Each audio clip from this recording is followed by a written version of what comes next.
ओम गुरुर्ब्रह्मा गुरुर्विष्णु गुरुर्देवो महेश्वरा गुरु साक्षात परब्रह्म तस्मै श्री गुरुवे नमः।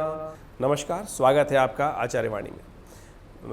देखिए, आज हम उपस्थित हैं आपके समक्ष मकर राशि वालों के लिए कैसा रहेगा जुलाई के मध्य भाग के संबंध में विचार विमर्श करने के लिए।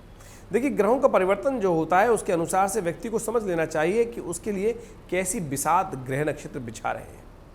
जो चाले ग्रह नक्षत्रों के अनुसार से परिवर्तन का योग बना है वो आपके जीवन में क्या कुछ परिवर्तन उत्पन्न करेंगे। जुलाई का महीना वैसे ही विशेष तौर पे कई महत्वपूर्ण परिवर्तन वाला है।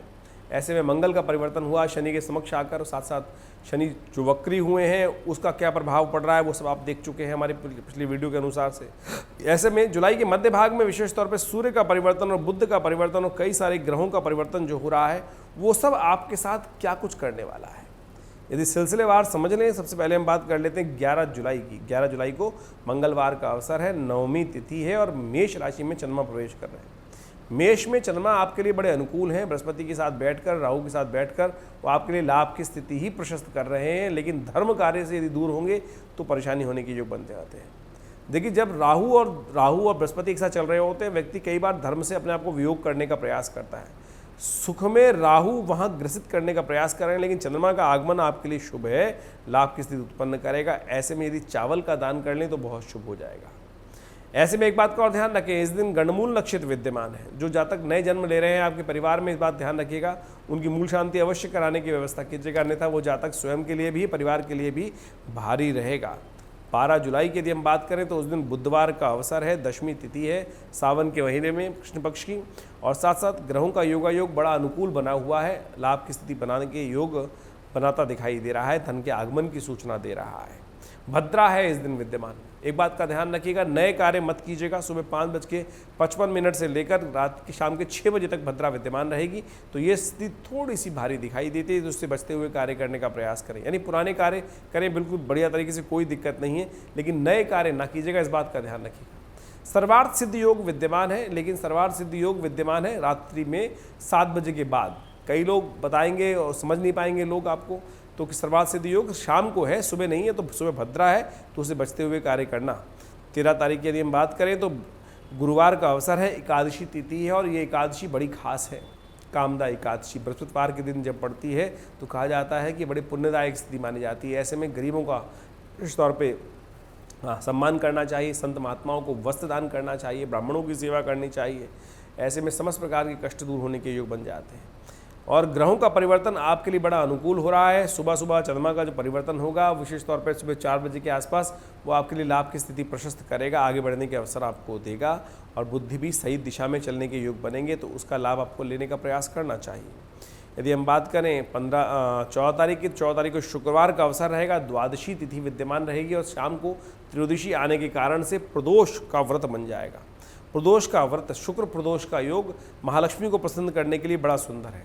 आपके ग्रह वैसे ही अनुकूल हैं, लाभ की स्थिति बनती दिखाई दे रही है, आगे बढ़ने के अवसर प्राप्त होंगे, बहुत सारे काम सरलता से निकल जाएंगे। पूर्व बुद्धि के अनुसार से पूर्व किए हुए कार्यों से बुद्धि भी सही जगह चलती दिखाई दे रही है, उसका लाभ आपको मिलेगा। ऐसे में कोई कार्य अटका हुआ हो तो उसका लाभ लेने के लिए भगवान शिव का पूजन करें, भगवान शिव पार्वती का दोनों का पूजन करें, महालक्ष्मी को प्रसन्न करने के लिए बिल्वपत्र उन्हें अर्पित करें, कल्याण होगा। 15 तारीख को ग्रहों की गणना भी समझ लीजिए। 15 तारीख को शनिवार का अवसर है और उस दिन मासिक शिवरात्रि है। शनिवार के दिन मासिक शिवरात्रि सावन के महीने में पड़ रही है, ये बड़ा पुण्यदायक है। ऐसे में कावड़ की जो आजकल परंपरा चल रही है, बड़ी अनादि परंपरा है। भगवान शिव को तीर्थ जलों से जल लाकर स्नान कराना, उन पर उनका आशीर्वाद प्राप्त करने के लिए भक्ति का वास्तविक तौर पे बहुत सुंदर कार्य है ये।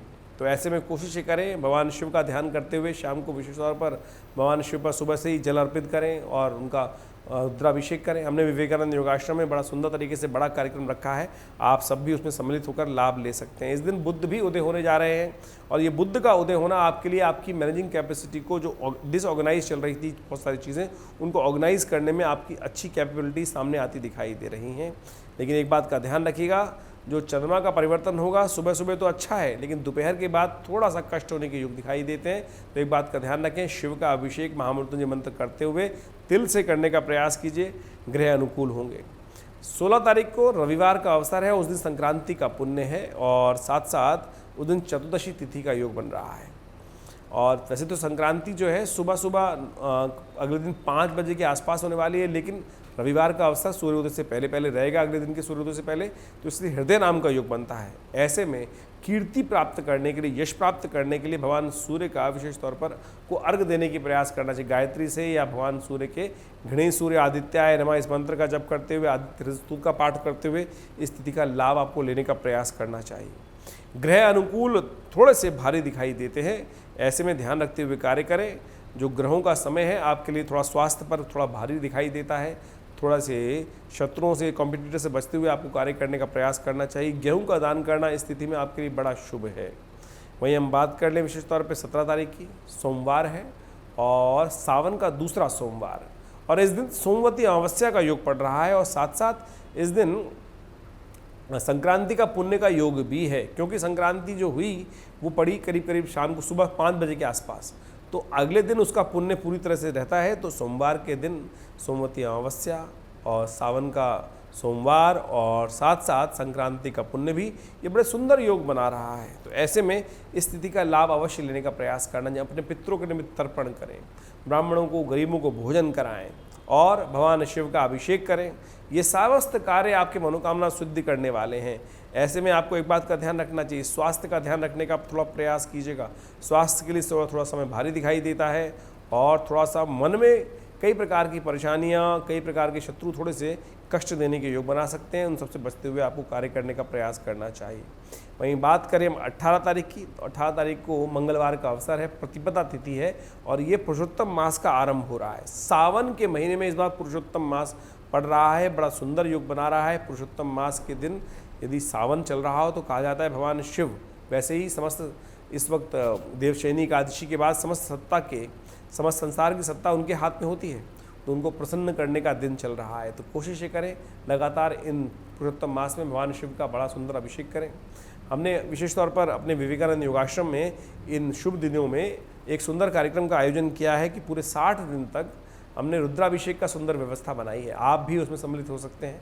शाम को 6 बजे से लेकर 8 बजे तक ये कार्यक्रम चलता है और आपके समस्त प्रकार के कष्टों को दूर करने के लिए भगवान शिव का आशीर्वाद यदि आप लें इस सुंदर कार्य से, तो लाभ प्राप्ति के योग बनेंगे। 19 तारीख को ग्रहों की गणना दिखा रही है, बुधवार का अवसर, द्वितीया तिथि और चंद्रमा जो जिस प्रकार से योग बना रहे हैं वो आपके लिए थोड़ा भारी रहेगा। स्वास्थ्य का ध्यान रखते हुए कार्य करें, जल का दान करें, भगवान शिव पर जल अर्पित करें, चंद्रमा को अर्घ दें क्योंकि चंद्र दर्शन आज शाम को होगा, ये आपके लिए शुभ योग बनाएगा। वहीं 20 तारीख की यदि हम बात करें तो उस दिन बृहस्पतिवार का अवसर, तृतीया तिथि और सुबह के मुकाबले में शाम थोड़ी आपके लिए बड़ी रंगीन रहेगी, अच्छी रहेगी। सुबह समय ध्यान रखते हुए कार्य करना है। जैसे ही चंद्रमा परिवर्तन होंगे 11 बजे के आसपास, तो उसके बाद पॉजिटिव चेंजेस आपके जीवन में आने के योग बनते दिखाई दे रहे हैं। लाभ की स्थिति आपके लिए बनेगी। धन्यवाद।